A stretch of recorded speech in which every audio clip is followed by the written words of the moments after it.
नमस्कार दोस्तों, बहुत बहुत स्वागत है आप सभी का मेरे आज के इस एपिसोड में। आज हम आपसे बात करने जा रहे हैं झांसी की नीली रानी की कोठी, जिसके दरवाजे कभी दोबारा नहीं खुलते। क्या आपने कभी किसी ऐसे घर या कोठी के बारे में सुना है जिसके दरवाजे एक बार बंद होने के बाद फिर कभी नहीं खुले?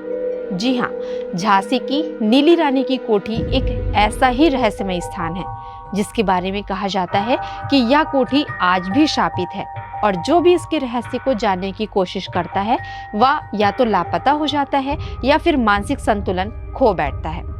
यह कोठी झांसी शहर के पुराने इलाके में स्थित है। ऊंची दीवारों, नीले रंग के झरोखों और रहस्यमय सन्नाटे से घिरी हुई। वहीं स्थानीय लोग इसे भूतिया कोठी भी कहते हैं।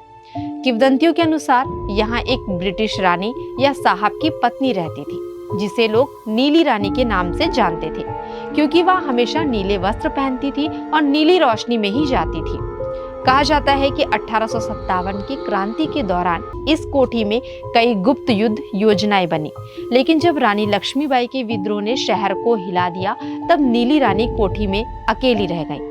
लोगों का मानना है कि उसने अंतिम क्षणों में अपनी आत्मा को कोठी से बांध दिया ताकि कोई भी उसके रहस्य को उजागर ना कर सके। वहीं स्थानीय लोग कहते हैं रात में कोठी के भीतर से पियानो की धीमी धुन, नीली रोशनी और कदमों की आहट सुनाई देती है। कुछ लोगों ने यह भी कहा है कि उन्होंने झरोखों में से एक नीले वस्त्रों में महिला आकृति को देखा जो पल भर में गायब हो गई। शास्त्रों की दृष्टि से देखें तो यह स्थान आत्मबद्ध की अवधारणा से जुड़ा माना जाता है, यानी जब कोई आत्मा अपने अधूरे कर्मों या गहन आत्मिक के कारण स्थान विशेष से बंध जाती है। गरुड़ पुराण में उल्लेख है कि ऐसी आत्माएं स्थूल लोक में फंस जाती हैं और उनका क्षेत्र काल रहित हो जाता है। इसलिए कहा जाता है कि नीली रानी की कोठी में समय ठहर जाता है। तो दोस्तों, जब आप झांसी जाएं और उस कोठी के बाहर से गुजरे तो एक पल ठहरे।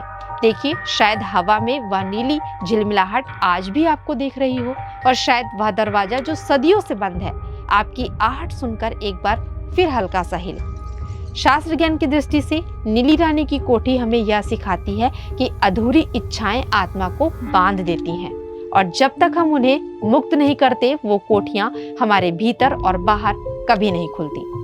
तो दोस्तों, कैसा लगा आपको आज का हमारा ये विषय? अगर आपको पसंद आया हो तो हमें कमेंट करके जरूर बताइएगा। मिलते अपने नेक्स्ट एपिसोड में ऐसे ही कुछ रोचक व रहस्यमय कथाओं के साथ। तब तक के लिए मैं आप सभी से आज्ञा चाहती हूँ। धन्यवाद।